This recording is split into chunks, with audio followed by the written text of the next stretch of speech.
Éric Pinet de Unicorn. Comment ça va, mon gars? Ça va super bien, toi? Ça va bien, je suis content de te parler. Aujourd'hui, on se fait une capsule sur deux concepts, grossièrement.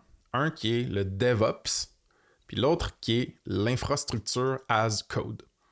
Fait que je pense que c'est des concepts un peu techniques, mais autant pour les fondateurs techniques trop pressés ou rendus trop loin de ce qui se passe que les fondateurs non techniques, c'est important de comprendre un peu ces concepts-là. Ça va nous permettre un peu, je pense, d'exemplifier ou de montrer le genre de truc que Unicorn peut faire pour des SaaS.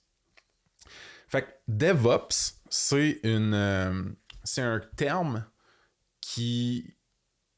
On dirait que je sais c'est quoi que ça veut dire, mais si tu me demandais de l'expliquer, j'ai toujours l'impression que je me planterais. Fait que pour essayer de pas me planter devant la caméra, tu me ferais-tu une version comme vulgarisée de comment t'expliquerais DevOps à quelqu'un qui est pas nécessairement technique? Ouais. Euh, Dans le fond, le DevOps, pour quelqu'un qui n'est pas technique, c'est comment tes développeurs vont être capables de déployer leur application dans un environnement que les clients ensuite vont être capables d'aller se connecter dessus. Donc, c'est vraiment le lien entre ce que les développeurs vont aller faire comme code, puis de le rendre disponible à tes clients. Fait que les développeurs, donc, ont besoin de mettre en place des outils, des façons de faire qui permettent de le faire de manière la plus automatique possible, le plus simple possible, pour être capable de te sortir le maximum de versions facilement. Puis d'un point de vue plus historique, quand est-ce qu'on a, à peu près, quand est-ce qu'on a commencé à utiliser ce terme-là, DevOps? Puis c'était quoi qu'on utilisait avant comme terme? Tu me poses une colle là, parce que je ne sais pas depuis quand exactement ça existe. Je sais que même Unicorn, ça fait 8 ans qu'on existe.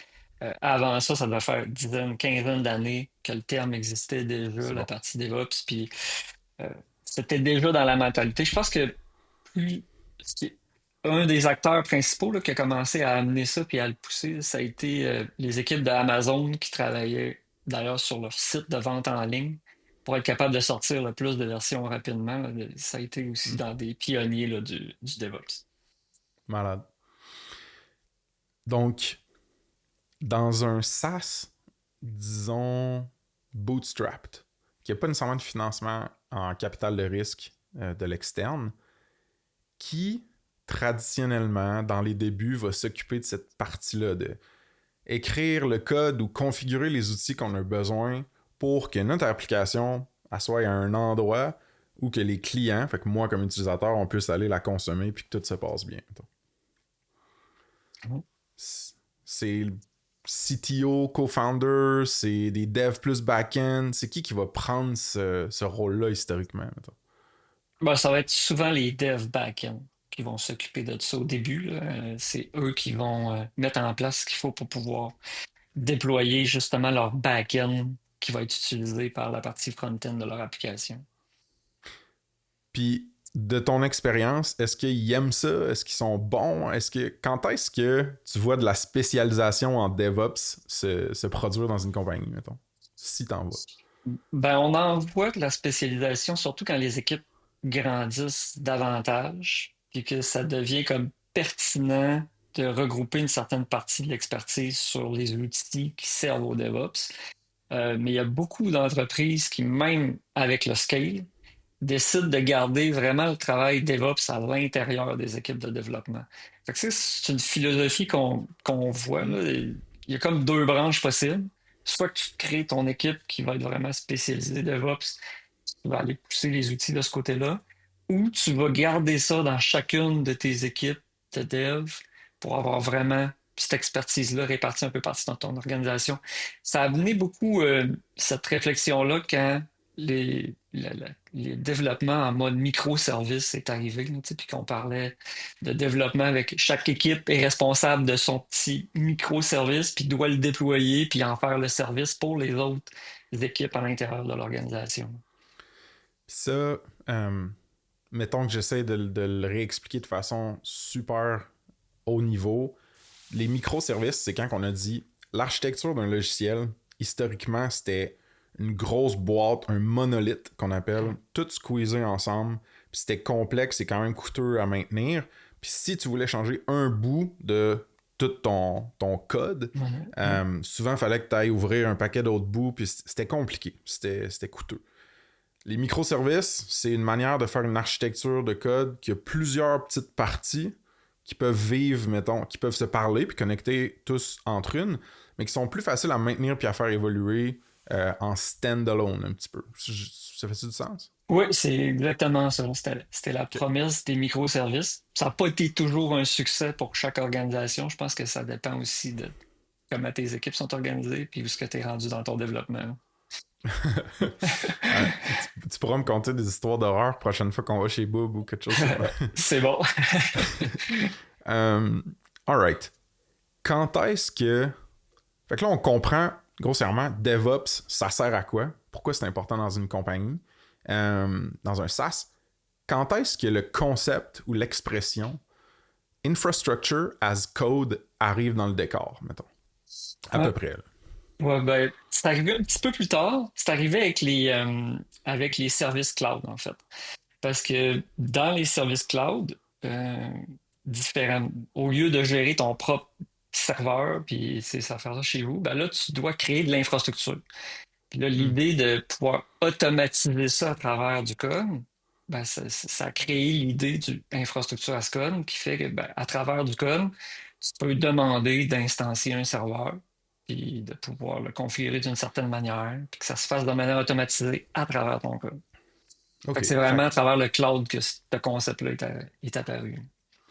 avant le cloud, pour ceux qui n'auraient peut-être pas écouté nos autres capsules ou notre podcast, mettons, qu'on a fait ensemble, je me rappelle plus du numéro de l'épisode, mais en tout cas, Eric Pinet, François, ça se passe. C'est un excellent épisode. Si le monde veut en apprendre plus sur ta compagnie et ton histoire. Avant l'info nuagique, puis l'hébergement via le cloud, tu avais des machines physiques que tu gérais toi-même ou que tu payais du monde pour gérer. Puis là, tu allais patenter ça, tu avais des logiciels pour interagir avec ça. C'était plus complexe, mais tu avais un contrôle direct, un accès direct aux machines. Maintenant, les machines existent toujours.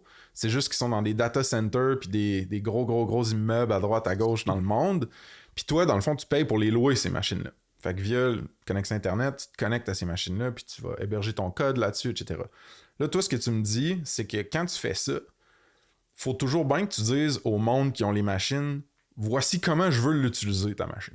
Les ressources que je veux consommer, le prix que je suis prêt à payer, par exemple, quelle partie ou fonctionnalité dans ta machine je veux utiliser pour déployer mon application, euh, mon SaaS. Puis là, la manière de dire ça aux compagnies, voyons, aux infos Au nuagiques, provider, ouais. aux providers de cloud comme Ouais. AWS ou Azure, euh, j'imagine que aujourd'hui, avec de l'infrastructure as code, tu peux juste écrire un petit peu de code puis ça y dit à la machine qu'est-ce que tu veux. Mais avant ça ressemblait à quoi? Genre, tu sais, du point and click à pu finir. Puis je pense que c'est une présentation que tu peux me Ouais. montrer pour me. Ouais, pour expliquer un peu les concepts, moi, je peux te montrer ça. Mais c'était ça, tu devais absolument aller configurer dans des interfaces ou dans euh, Fait que c'est un click fest, là, souvent, hein, qu'on ouais, appelle. c'est ça, Ou un fait. Nous autres, on appelle ça le ClickOps. click ops, c'est bon. Euh, Alright. ouais. Donc, ben, tu sais, si je fais je vais passer certaines. Ah ouais, c'est Ouais, ouais, vrai, j'ai vas-y. des animations. Mais en gros, dans l'infrastructure traditionnelle, tu avais un technicien qui fallait qu'il fasse Ouais. ses réservations manuellement dans les interfaces, dans la console. Il disait, je veux réserver tant de serveurs, puis je vais avoir besoin de mettre telle configuration dessus. Fait qu'il y avait besoin de faire des interventions aussi, ces serveurs, d'aller les configurer. De, bon, ben, mon serveur web il est configuré de telle manière, puis mon application va se déployer de telle manière dessus. Fait que là, il y Ok. avait des interventions à faire pour réserver ces serveurs, puis aller configurer les machines. Puis ça se faisait beaucoup par des interfaces où il y avait des logiciels aussi qui permettaient de contrôler puis de faire un peu de scripting là, sur la machine pour pouvoir créer des Ouais. configurations de base. Là, avec l'infrastructure as code, ben, le changement, c'est que là, maintenant, ben, c'est le développeur directement. Il crée son code pour son application, puis il dit, bon, ben là, mon application elle a besoin d'un serveur web, puis ça va être ça, ses fonctionnalités. Il envoie ça dans un outil de DevOps, c'est des Continuous Integration, Continuous Deployment. Fait que c'est des outils qui permettent d'exécuter, dans le fond, une partie de ce code-là qui va faire des instructions au provider cloud, puis qui va OK. instancier de manière automatiquement les services ou les serveurs qui sont nécessaires et aller les configurer de la bonne manière pour pouvoir exécuter le code directement dessus. Puis là, dans ton graphique précédent, Mm. t'avais le technicien au début qui allait bagosser dans un paquet de serveurs différents, faire une paquet de configurations différentes pour chaque serveur, puis qui pouvait aller changer ces configurations-là à la fin. Tu avais comme Mhm. deux, le Ouais. technicien avait un input au début puis à la fin. Là, mettons, si je suis le dev qui écrit l'infrastructure as code, qui est déployé sur mes serveurs, mais que je veux changer les configs, j'imagine que je fais juste changer mon code, genre, ou quelque chose de même. Ouais, exact. OK. C'est ça qui est intéressant, c'est que vu que c'est automatisé puis que c'est en continu, ben, le développeur fait sa première version, le code est passé dans le DevOps, dans le CI/CD, puis les serveurs et la configuration est faite, l'application est déployée. Quand il fait une nouvelle version, ben, il rajoute du nouveau code, le CI/CD se réexécute, puis les ajustements nécessaires au serveur et à la configuration sont faits de manière automatisée encore, puis l'application se redéploie avec la nouvelle version. Malade. Puis, je sais pas, j'ai pas envie qu'on rentre trop creux dans CI/CD, mais j'ai Mm. envie qu'on essaye de donner une définition au niveau pour que les gens catchent c'est quoi cette étape-là. Mhm. Moi, dans ma tête, man, comment j'essaierais de l'expliquer, c'est genre, tu sais, ton code que tu écris dans ton éditeur de code sur ton poste, qui est versionné dans des trucs comme Git, puis qui vit dans GitHub, puis Mm. le nouveau code que tu écris puis que tu veux pousser en production, là, c'est-à-dire qu'il soit accessible, une nouvelle fonctionnalité que tu as écrite, par exemple, en code, ben, elle doit passer dans une espèce de tunnel de checkpoint qui dit genre, t'as peu, là. Il y a plein de monde qui envoie du code dans l'application. Dans quel ordre on va le faire rentrer? Puis, hey, buddy, faudrait idéalement que ce soit pas du code de boîte que tu m'envoies. Fait qu'on va rouler des tests sur ce que t'as fait pour être sûr que ça fasse pas péter d'autres parties de l'app, mais que je te mette ton code dans l'app, tu sais. Puis là, une fois que tout ça c'est bien ficelé, ça dit OK, c'est beau, tes tests sont passés, la voie est libre pour rentrer dans l'application, vas-y mon ami. C'est très grossier, là, mais genre. C'est bien vulgarisé. Je te dirais, une des étapes peut-être que tu as oubliées aussi, puis qui est vraiment importante, c'est la partie aussi des codes review ou des gates à Hmm. passer. Parce que tu sais, souvent, dans ton processus de développement, tu vas dire, bon, ben, mon développeur, il a fait une première partie de code. On veut Mhm. l'envoyer dans la production ou dans l'environnement de staging, peu importe. Ben, ça va passer justement par une revue, tu sais, d'une pull request ou Ouais. d'un feature request. Fait que là, tu vas avoir un autre développeur ou un testeur ou quelqu'un qui va passer, tu sais, comme une Hmm. étape de validation, qui va pouvoir mettre ses points, ses pouces en l'air, dire, OK, c'est bon, ça, c'est approuvé comme code. Hmm. Tu vas avoir toutes les règles automatisées que tu veux dans ton code aussi. Là, tu sais, il y a des processus de linter ou des affaires de même qui s'assurent que, tu sais, que, par exemple, tous tes bouts de code, il y a tout le temps les mêmes espacements puis la même Ouais. manière d'écrire le code. Tu sais, pour pas que ça soit trop difficile aux développeurs de voir différentes méthodes puis différentes façons de faire, là, puis que ça C'est simplifie le code. une inspection, une assurance qualité, puis une standardisation de tout le code que tu mets en production. Puis il y a une partie que ça, c'est du logiciel qui le fait, c'est le CI/CD, mais il Mm. y a une partie que ça peut être des humains aussi qui révisent le code que tu es en train de pousser. Là. C'est un peu ça que tu Exactement. dis. Ok. Ah, exact. Puis là, tu as des checks aussi, par exemple, de sécurité, de Mm. vulnérabilité, de Ouais. version de librairie que tu peux mettre là-dedans. Là. Fait que il y a énormément de checks qui peuvent être faits avant de dire ce code-là, il est prêt pour de la production.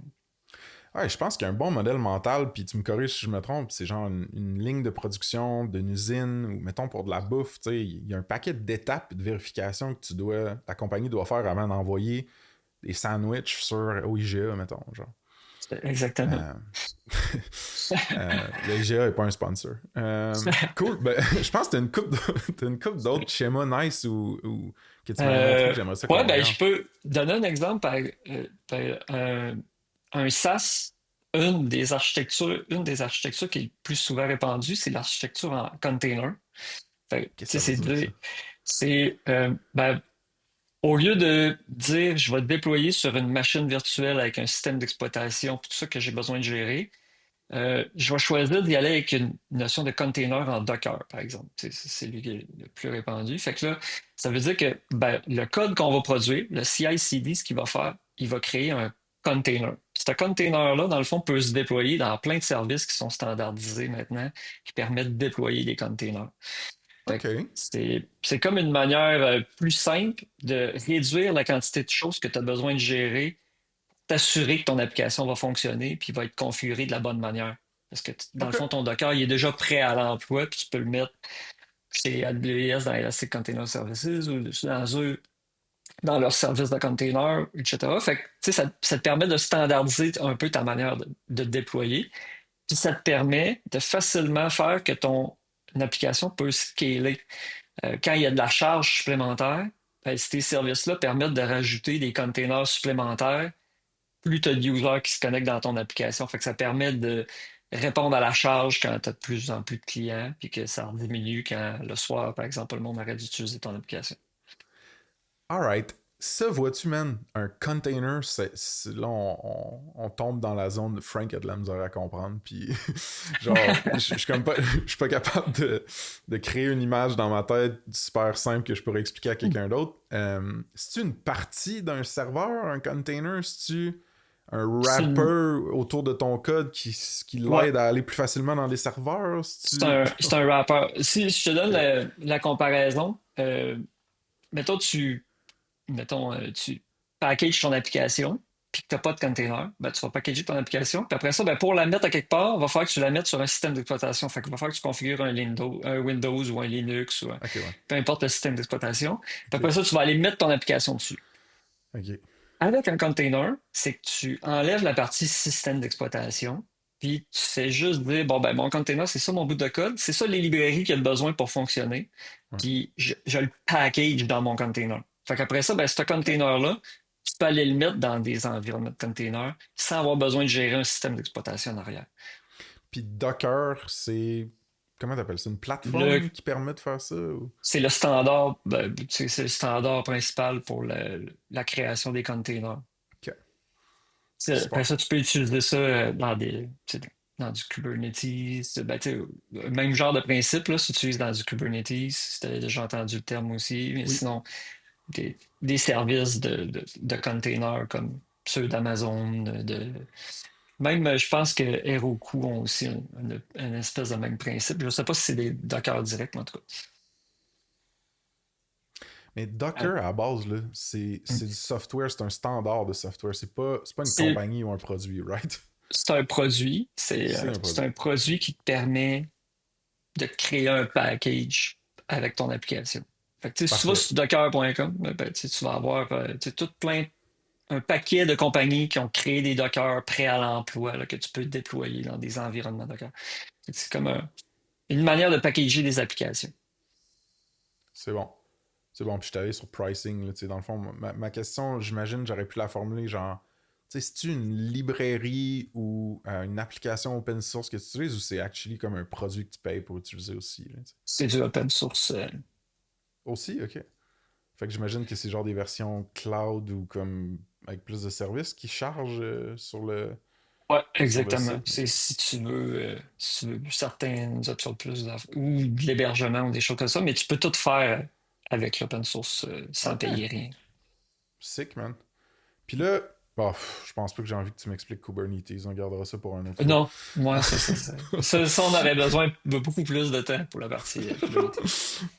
Sweet. Fait que là, t'allais me faire un contraste, je pense, entre la config Ouais, infrastructure as code et pas, là. Fait que je te laisse y ouais, aller. exact. Je donne l'exemple d'une application, un SaaS qui veut Ouais, déployer des containers sur AWS. Il ouais. faut qu'il crée une cinquantaine de ressources différentes dans 19 types de services différents. Tu sais, des VPC pour le réseau, des routes, pour les Ok. DNS, des subnets, des security groups pour sécuriser tes machines. Fait que tu sais, c'est comme il y a énormément de ressources à aller créer. Puis quand tu le fais, ça donne un beau schéma de même, euh, mais on n'est pas obligé de le regarder. Mais en gros, t'as si tu le fais pas d'infrastructure as code, ben, tu Ouais. vas passer dans 15 écrans de configuration différents. Tu vas aller cliquer à 200 places différentes dans l'interface, tu sais, puis aller configurer tes affaires pour dire, OK, ben, je veux un container qui va s'appeler de même, puis qui va avoir besoin de tel code, puis il va avoir telle configuration de scaling, puis etc. Fait que tu vas aller faire beaucoup de choses manuellement. Quand tu passes avec de l'infrastructure as code, ben là, tu vas avoir un petit bout de code qui est à peu près comme une dizaine de lignes, quinzaine de lignes max, puis qui va faire exactement ce job-là pour toi, toujours de la même manière, avec les configurations que tu voulais. Fait que tu sais, tu vas aller réduire énormément ton temps nécessaire pour Ouais. mettre en place cette infrastructure-là, mais en plus, tu as pas mal moins de chances de te tromper la deuxième fois que tu le fais ou quand tu vas faire un update ou si jamais tu as un incident de sécurité et tu as besoin de le recréer, ben, ça va être bien plus vite de rouler ton bout de code que d'aller cliquer tes 200 places pour Fait pouvoir faire la job. ouais, parce que j'ai entendu, tu sais, puis vu une couple de screenshots dans des présentations de dev de l'enfer ou genre l'infini de la console Amazon que tu peux cliquer à pu finir, genre un peu Mm. comme tu es en train de dire. Mais mettons, vous autres, là, pour voir si les bottines suivent les babines, vos clients SaaS que vous avez chez Unicorn, Ouais, quand vous déployez de l'infrastructure pour eux autres, c'est-tu genre Infrastructure as Code à 100%. à 100%? Puis pour Ouais, Stable, qui est le SaaS, votre produit que vous venez de sortir, aussi? ouais, ouais. OK, Ah oui, c'est c'est bon. c'est sûr. C'est la... En fait, quand tu es dans le cloud, si tu fais pas de l'infrastructure as code, tu vas te perdre excessivement rapidement Hmm. et tu ne réussiras pas à avoir les vrais gains de ce que le cloud peut te donner comme efficacité, comme rapidité, là. Parce que tu vas perdre ton temps à essayer de savoir c'est où ce que tu as mal. Tu sais, dans les 200 lignes, ben, les 200 clics qu'il faut que tu ailles faire, puis Ouais. configurations que tu ailles faire manuellement, là, tu vas en oublier. Là. Puis tu réussiras jamais à le documenter comme il faut pour être capable de le répéter la deuxième fois de la même manière. Fait que, ça devient un enfer très rapidement si tu fais pas l'infrastructure as code. Puis c'est malade. Puis si le monde. Y avait-tu d'autres points que tu voulais couvrir sur infrastructure as code? Je trouve qu'on a fait quand même un bon job en pas tant de temps. Ouais. Non, je pense que ça couvre C'est quand un bon même. primer quand même.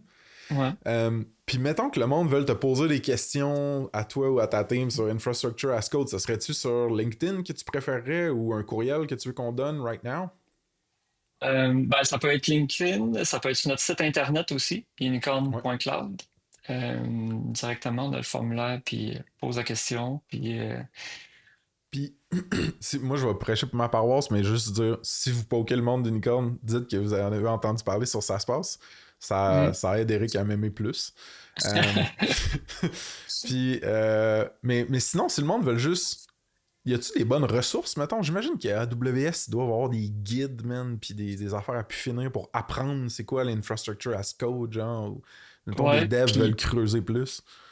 ouais, ben, tu sais, je pense que quand tu veux apprendre sur l'infrastructure as code, il y a comme deux endroits où ce que tu peux aller. Tu peux aller sur la documentation de Amazon du AWS CDK, le Cloud Development Kit, parce que c'est leur outil principal pour pouvoir faire de l'infrastructure as code sur AWS. Fait que ça, c'est l'outil qui te permet de faire de l'infrastructure as code vraiment facilement là, sur AWS. C'est le CDK. Fait que quand tu vas chercher de la référence sur le AWS CDK, tu vas trouver toute l'information pertinente. Ok. Plein d'exemples. Tu sais, nous autres, chez Unicorn, on s'est bâti des librairies d'infrastructure as code, tu sais, avec tous les projets qu'on a faits. Fait que, mettons, tu te dis, ah, moi, je voudrais faire un environnement en container multi-région pour, avec la redondance et des affaires de même. Ben, tu sais, une fois que tu l'as fait une fois, Mhm. ben, il est disponible, là, puis tu peux le Ouais. réajuster. Fait que là, tu sais, il y a plein de librairies qui existent avec des exemples de CDK. Là, fait que tu peux fouiller dans les affaires de CDK puis tout ça, puis tu vas en trouver plein. L'autre, c'est que si tu n'es pas sur AWS, l'autre standard qui est très présent, c'est, voyons, euh, j'ai un blanc, On c'est va le pas chercher cher. en live. Ah oui, Other c'est, standard than CDK non, AWS. c'est, voyons. En plus, Euh, on a plein de clients qui ont Faut que j'aille un blanc là, là. Euh, Qu'est-ce que je vois? Je vois Terraform. Terraform, c'est ça, exact. Oh! Merci. Google Skills, bro! C'est ça. Moi, je l'ai moins fait personnellement, justement, du Terraform. Euh, Mon expérience était plus syndiquée. Mais on a Ouais. du monde dans l'équipe qui sont Terraform également, parce Ok. qu'il y a des entreprises qui sont aussi des fois multi-cloud. Terraform permet de faire une espèce de entre deux, là, d'être capable de Ok. déployer sur Amazon et sur Azure, par exemple, ou des affaires de même. Euh, Ça, Ça vient vois-tu, moi, pas Terraform, sans c'est. complication, mais Ça, j'ai jamais entendu ça. Ça, je suis. OK. On dépasse mes ligues, là. Ouais. J'ai été capable de le trouver sur Google, fait que je suis quand même vraiment Mais fier de moi. je te dirais, c'est un des plus utilisés en dehors du CDK, par exemple, pour Amazon. Fait que, Ok. Bon, ben, écoute, mon vieux, Éric Pinet sur LinkedIn, saspace.com/partenaire avec un S. Tu cliques sur Unicorn. Toutes les ressources, les capsules, les podcasts que j'ai fait avec Eric sont là. Fait que si tu veux juste creuser sur d'autres, il y a un paquet de capsules où Eric essaie de m'expliquer un paquet d'affaires puis me schooler comme ça, puis on a du fun. Fait que non, man, je suis juste stoked d'avoir fait une autre mm, capsule avec toi. C'est tout le temps le fun, man. J'apprends en même temps. Fait que merci, man. ouais, c'est très agréable. Merci, Fais, Frank. atten- Fais attention à toi. Bye.